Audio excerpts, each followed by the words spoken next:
नमस्कार, स्वागत है आप सभी का। आपके साथ मैं हूं मोनिका सिंह। किसान आंदोलन अब नया मोड़ ले रहा है। सरकार के नुमाइंदों और किसानों के बीच बात करने के बाद भी बात नहीं बनी है, जिसके बाद किसानों ने दिल्ली कूच का आह्वान कर दिया है। इसको लेकर हरियाणा और पंजाब के बॉर्डर पर काफी तनातनी का माहौल बना हुआ है। किसान बॉर्डर पर भारी machinery, bullet proof Poclain, JCB और हाइड्रोलिक क्रेन लाए हुए हैं, जिसे देखते हुए भारी पुलिस बल किसानों को रोकने के लिए आंसू गैस के गोले छोड़ रही है, ताकि किसानों को रोका जा सके दिल्ली पहुंचने से।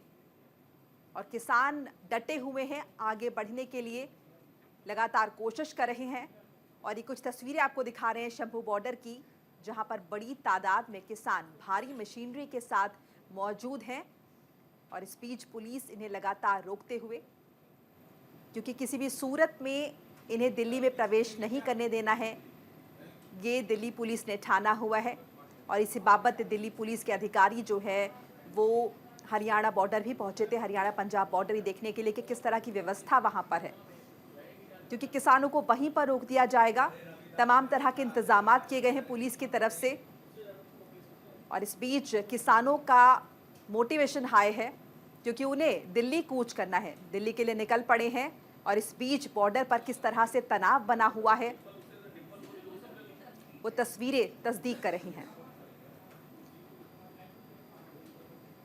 तो केंद्र और किसान संगठनों के बीच अभी तक एमएसपी समेत कई दूसरे मुद्दों को सुलझाने के लिए फॉर्मूले पर सहमति नहीं बन पाई है। इस बीच कृषि मंत्री अर्जुन मुंडा ने एक बार फिर किसानों को 5वें दौर की बातचीत का न्योता दिया है। साथ ही उन्होंने चौथे दौर में हुई बैठक के बारे में भी बताया कि बातचीत होने के बाद किसान संगठनों की ओर से जो प्रतिक्रिया आई है उसे संज्ञान में लेते हुए एक बार फिर से किसानों से बात करना चाहती है सरकार। तो अब तक 4 बार बातचीत हो चुकी है और एक बार फिर सरकार चाहती है कोशिश करे 5वें दौर की बातचीत किसानों के साथ। देखिए, अब तक जो प्रस्ताव सरकार ने दिए हैं उस पर किसान मानने को तैयार नहीं है। किसान अपनी मांग पर अड़े हुए हैं, एमएसपी पर गारंटी वो मांग रहे हैं। और ऐसे तमाम कई मुद्दे हैं जिन्हें लेकर अभी भी किसान अड़े हुए हैं, दिल्ली कूच की बात कर रहे हैं। वहीं चूंकि लोकसभा चुनाव नजदीक है, ऐसे में सरकार को भी लग रहा है कि किसी तरह से बातचीत से ये मामला सुलझा लिया जाए। और इसे लेकर भरसक प्रयास सरकार की तरफ से लगातार किए जा रहे हैं। 4 दौर की बातचीत पहले हो चुकी है और 5वें दौर के लिए भी कृषि मंत्री अर्जुन मुंडा ने किसानों को न्योता दिया है। आपको ये भी बताएंगे कि कृषि मंत्री अर्जुन मुंडा ने आखिर क्या कुछ कहा है, सुनिए जरा। किसी भी चीज का समाधान आपसी समझ, आपसी जिसको कहा जाए कि संवाद और लगातार बातचीत के माध्यम से किया जा सकता है। और हम हमेशा इस बात के पक्षधर हैं कि हम मिल करके ऐसे कोई भी विषय आए उसके लिए हम चर्चा के माध्यम से समाधान ढूंढ सकते हैं। तो हमारी यही अपील है कि सारे जो ऐसे किसान संगठनों के लोग हैं वो संयमता के साथ वार्ता में भाग लेकर इसका अस्थायी समाधान के क्या क्या रास्ता हो सकता है।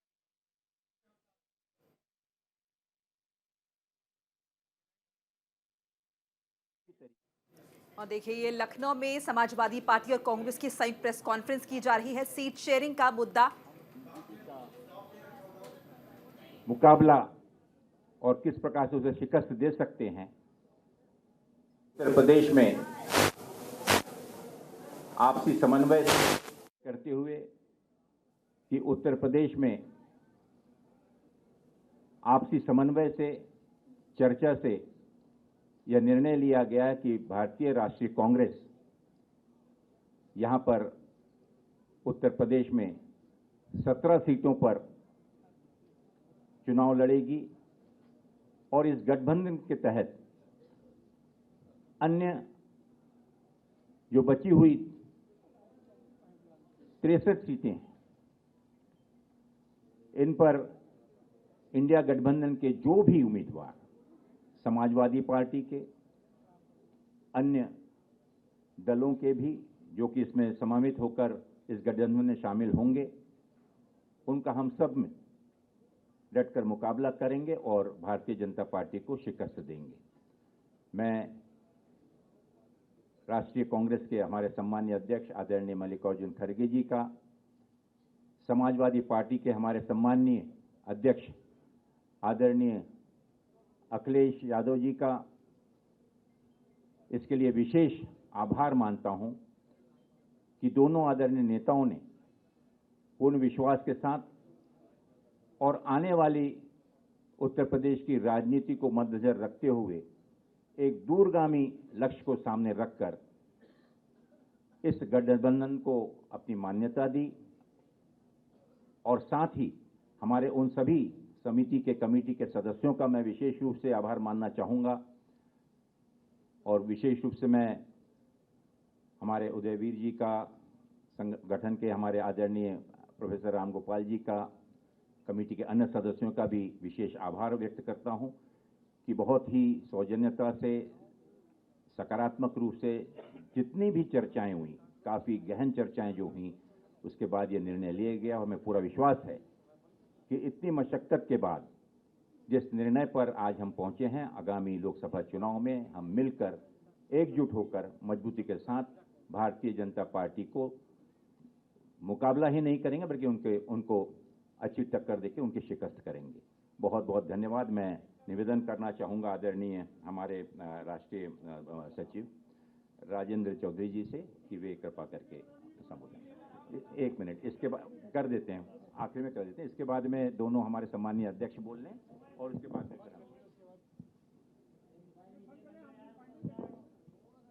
पत्रकार मित्रों, हालांकि हम लखनऊ में आप लोगों से बात कर रहे हैं, लेकिन ये संदेश, भारत को बचाने का संदेश पूरे देश में जा रहा है। उत्तर प्रदेश में 80 लोकसभा की सीट है और ये शुरू से ही।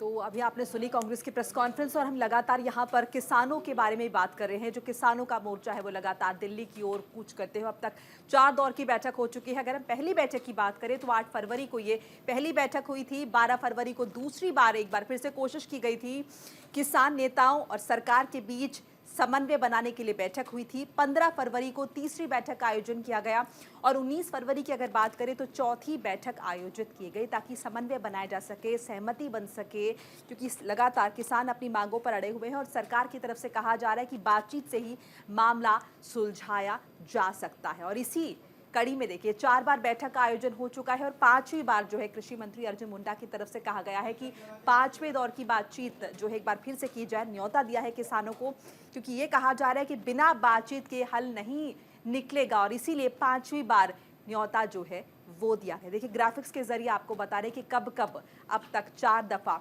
बैठक हो चुकी है। 8 फरवरी को पहली बैठक हुई थी, 12 फरवरी को दूसरी बार कोशिश की गई थी और 23 किस तरह से किसान 23 फसलों पर एमएसपी की मांग कर रहे हैं। देखिए एमएसपी को लेकर अभी भी जो है अभी भी क्वेश्चन मार्क लगा हुआ है। किसानों ने दिल्ली कूच करने का ऐलान कर दिया है। वो लगातार कह रहे हैं कि अगर हमारी बात नहीं मानी जाएगी तो हम दिल्ली की तरफ कूच करेंगे। पंजाब हरियाणा के शंभू बॉर्डर पर 8 दिनों से आंदोलन कर रहे हैं किसान और नेताओं सरकार के बीच 4 दौर की बातचीत हो चुकी है। सरकार ने 5 फसलों पर एमएसपी देने का प्रस्ताव दिया था। किसानों ने सरकार के प्रस्ताव को सिरे से खारिज कर दिया था। किसान 23 फसलों पर एमएसपी की मांग कर रहे हैं। किसानों ने दिल्ली कूच करने का ऐलान किया है। आंदोलन की वजह से दिल्ली अंबाला नेशनल हाईवे 44 बंद है।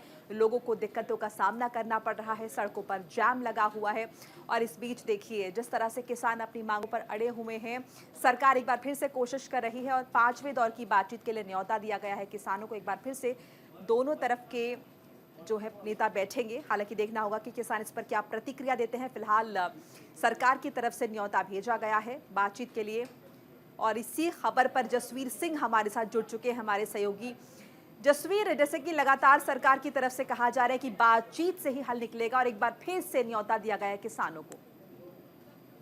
बिल्कुल, इससे पहले 4 बार किसानों के साथ केंद्रीय मंत्री ने बैठक की है, पर नतीजा कोई ना निकलने की वजह से किसानों ने 21 तारीख को जाने का उनको ऐलान किया था और आज सुबह 11 बजे उन्होंने निकलना था और सुबह से ही आज हम शंभू बॉर्डर के ऊपर खड़े हैं और सुबह से ही माहौल तनावपूर्ण है और प्रशासन की तरफ से आंसू गैस के गोले और गोलियां भी चलाई गई है और खबर ये आ रही है कि खनौरी बॉर्डर के ऊपर माहौल ज्यादा खराब नजर आ रहा है, क्योंकि खनौरी बॉर्डर के ऊपर जैसे ही किसानों ने आगे बढ़ने की कोशिश की तो दूसरी तरफ से प्रशासन की तरफ से आंसू गैस के गोले और गोलियां भी चलाई गई, जिसकी वजह से आज एक किसान की यहाँ पे मौत हो गई है। और अभी कैबिनेट मंत्री डॉक्टर बलबीर सिंह ने ये बयान दिया है कि शंभू बैरियर पे खनौरी बैरियर पे ऊपर गोली लगने से एक किसान की मौत हो गई। सो जैसे ही किसान की मौत होती है तो माहौल और भी ज्यादा तनावपूर्ण हो गया। अभी थोड़ी देर पहले, क्योंकि हम ग्राउंड जीरो पे खड़े हैं, शंभू बॉर्डर पे खड़े हैं, अभी यहाँ किसानों की तरफ से एक अनाउंसमेंट की जा रही है कि हमने बैरिकेड तोड़ना है, आप आगे बढ़ो। सो ऐसी अनाउंसमेंट अभी हमने सुनी है और वो अनाउंसमेंट किसानों की तरफ से की जा रही है। हो सकता है कि माहौल और ज्यादा तनावपूर्ण हो, क्योंकि जो हालांकि केंद्र सरकार ने उनको 5वें दौर की बैठक के लिए उनको बुलाया है, पर किसानों का जैसे ही हमने ग्राउंड जीरो पे बात की है, किसानों का कहना है कि मंत्रियों से बात करने हैं, हमारा फैसला नहीं होगा, क्योंकि पिछली बार भी जैसे एजिटेशन हुआ तो कितनी बार मंत्रियों के साथ बैठक हुई थी पर कोई नतीजा ना निकला और अंत में उनका नरेंद्र मोदी के साथ उन्होंने ऐलान किया, तभी जाके ये एजिटेशन खत्म हुआ। सो किसान अपनी मांगों को लेके अड़े हुए और उनका ये कहना है कि चाहे हमें मौत है, चाहे कुछ भी हो जाए, हम हर हालत में दिल्ली पहुंचेंगे। हालांकि किसानों ने सुबह ये ऐलान किया था कि हम शांतिपूर्वक दिल्ली की तरफ कूच करना चाहते हैं, पर सरकार हमें बलपूर्वक या हमें मजबूर कर रही है कि हम बैरिकेड तोड़े। जसवीर, एक तरफ जो है प्रशासन सख्ती कर रहा है, किसानों को रोक रहा है, दूसरी तरफ सरकार लगातार जो है ऑप्शन दे रही है बातचीत के कि टेबल पर बैठ के बातचीत करें, आमने सामने बैठकर बातचीत सुलझाई जाए।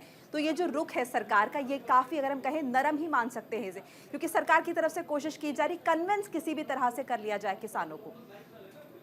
बिल्कुल मोनिका, आपको बता दें कि केंद्र सरकार की तरफ से हर संभव कोशिश की जा रही है और किसान नेताओं को बार बार उनको मीटिंग के लिए बुलाया जा रहा है। हालांकि वो 4 बार पहले मीटिंग कर भी चुके हैं, कुछ बातों को लेकर उन्होंने कुछ प्रपोजल भी दिए थे।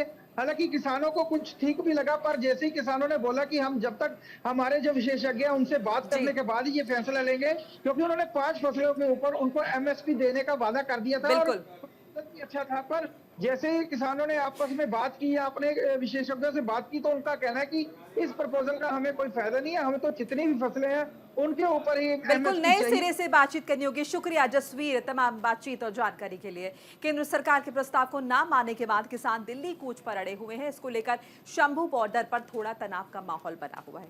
इसको देखते हुए हमारे संवाददाता जसवीर सिंह ने मौके पर जाकर जायजा लिया स्थिति का। आप भी देखिए। शंभू बैरियर पे तनावपूर्ण माहौल बना हुआ है। हमारे साथ किसान जथेबंदियों से हैं। सर, क्या रणनीति लेके आ जाते हैं? ਅੱਜ ਦੀ ਜੋ ਰਣਨੀਤੀ ਹੈ, ਜਿਹੜੀਆਂ ਸਾਡੀਆਂ ਕਿਸਾਨ ਜਥੇਬੰਦੀਆਂ ਦੇ ਆਗੂ ਨੇ, ਉਹਨਾਂ ਨੇ ਜੋ ਸੰਦੇਸ਼ ਦਿੱਤਾ ਸੀਗਾ ਪਾਰਟੀ ਨੂੰ ਕਿ 11 ਵਜੇ ਤੱਕ ਜੇ ਸਰਕਾਰ ਸਾਡੇ ਨਾਲ ਗੱਲਬਾਤ ਨਹੀਂ ਕਰਦੀ ਤਾਂ ਅਸੀਂ ਅੱਜ ਦਿੱਲੀ ਕੂਚ ਕਰਾਂਗੇ। ਤਾਂ ਪੰਜਾਬ ਦੀ ਜਨਤਾ, ਪੂਰੇ ਹਿੰਦੁਸਤਾਨ ਦੀ ਜਨਤਾ, ਨੌਜਵਾਨ ਪੀੜ੍ਹੀ ਸਾਰੀ ਇਸ ਉਤਾਵਲੀ ਹੈ ਔਰ ਅਸੀਂ ਦੇਸ਼ ਦੀ ਸਰਕਾਰ ਨੂੰ ਤਾਂ ਇਹੀ ਅਪੀਲ ਕਰਾਂਗੇ ਕਿ ਸਾਡੀ ਦੇਸ਼ ਦੇ ਵਿੱਚ ਤਕਰਾਰਬਾਜ਼ੀ, ਸਾਡੇ ਨੌਜਵਾਨ ਬੱਚਿਆਂ ਨਾਲ ਤਕਰਾਰਬਾਜ਼ੀ ਤਾਂ ਇਹ ਅੱਛੀ ਨਹੀਂ। ਬੈਠ ਕੇ ਗੱਲਬਾਤ ਨਾਲ ਹੱਲ ਨਿਕਲੇ ਤਾਂ ਬਹੁਤ ਚੰਗੀ ਗੱਲ ਹੈ। ਹੁਣ ਵੀ ਸਾਡੇ ਲੀਡਰਾਂ ਨੂੰ ਸੰਦੇਸ਼ ਆ ਰਿਹਾ ਹੈ ਕਿ ਤੁਸੀਂ ਸਾਡੇ ਨਾਲ ਗੱਲਬਾਤ ਵਾਸਤੇ ਆਓ। ਤਾਂ ਸਾਡੀ ਨੌਜਵਾਨ ਪੀੜ੍ਹੀ, ਸਾਡੇ ਕਿਸਾਨ ਆਗੂ ਜਿੰਨੇ ਵੀ ਹੈ, ਉਹ ਇਹੀ ਸੋਚ ਕੇ ਚੱਲ ਰਹੇ ਹੈ ਕਿ ਕਿਸੇ ਤਰ੍ਹਾਂ ਦੀ ਤਕਰਾਰਬਾਜ਼ੀ ਤੋਂ ਬਿਨਾਂ ਹੀ ਸਾਡੇ ਇਹ ਪੰਜਾਬ ਦਾ ਮਸਲਾ, ਹਿੰਦੁਸਤਾਨ ਦੀ ਕਿਸਾਨੀ ਦਾ ਤੇ ਜਵਾਨੀ ਦਾ ਜਿਹੜਾ ਟਾਕਰਾ ਹੋਣ ਦੇ ਵਾਸਤੇ ਤਾਂ ਇਸ ਟਾਈਮ ਸਥਿਤੀ ਬਣੀ ਹੋਈ ਹੈ, ਇੱਥੇ ਕੰਟਰੋਲ ਕੀਤਾ ਜਾਏ ਔਰ ਸੰਜਮ ਦੇ ਨਾਲ ਹੀ ਕੰਮ ਲਿਆ ਜਾਏ। ਤਾਂ ਅਸੀਂ ਵੀ ਇਹ ਅਪੀਲ ਕਰਦੇ ਹਾਂ ਆਪਣੇ ਦੇਸ਼ ਦੀਆਂ ਸਰਕਾਰਾਂ ਨੂੰ, ਆਪਣੀ ਸਾਰੇ ਪ੍ਰਸ਼ਾਸਨ ਨੂੰ ਵੀ ਕਿ ਬੱਚੇ ਵੀ ਤੁਹਾਡੇ ਨੇ ਤੇ ਇਹ ਦੇਸ਼ ਦੀ ਜੋ ਵੀ ਅਸੀਂ ਆਪਸੀ ਤਕਰਾਰ ਨਾ ਹੋਵੇ ਤੇ ਸਾਡਾ। और हमारे संवाददाता ने सुप्रीम कोर्ट के एडवोकेट से क्या कुछ बातचीत की है इसी मसले पर, वो भी आपको सुनवा देते हैं। किसान अपनी मांगों को लेके शंभू बैरियर पे अड़े हुए हैं। यहाँ पे हमारे साथ सुप्रीम कोर्ट के एडवोकेट भानु प्रताप जी हैं, जो बड़े लंबे समय से EVM को लेके मुद्दा उठाए हुए हैं। बात करते हैं वकील साहब से। प्लीज साहब, किन मुद्दों को लेके आप पूरे हिंदुस्तान में एजुकेशन कर रहे हैं? देखिए, इस समय जो हमारा मुद्दा है, एक ही मुद्दा है, ईवीएम। हम उसको लेकर पूरे देश में आंदोलन कर रहे हैं लगातार। हालांकि इस देश में मुद्दे बहुत हैं।